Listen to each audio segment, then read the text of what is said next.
આવતી 28 ને 29 તારીખે આપણે સૌ જાણીએ કે સંસ્કૃતનું જે અત્યારે માણસને સંસ્કૃત ભણવું એ કોઈને મગજમાં નથી બેસતું.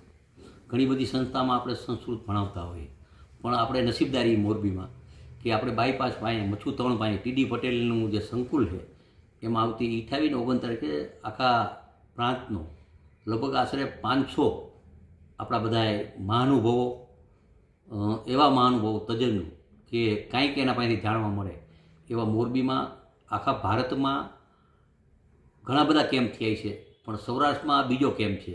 અને આવતી 29 અને 30 તારીખે આપણે મોરબી નસીબદાર છીએ. અને આનો સંદેશો તમામ સૌરાષ્ટ્રમાં પણ ગુજરાતમાં જાય કે સંસ્કૃત શીખવી જરૂરી છે. તો સંસ્કૃતને ટકાવવા માટે સંસ્કૃત ભારતી જે સેવા છે એનો ભાગરૂપે મોટો આ કાર્યક્રમ છે. એ કાર્યક્રમમાં આપથી આવાના આખા સૌરાષ્ટ્રની ગુજરાતના આવવાના 500 જણા, પણ આપ પણ ક્યારેક એનો લાભ લ્યો એવી મારી નમ્ર વિનંતી.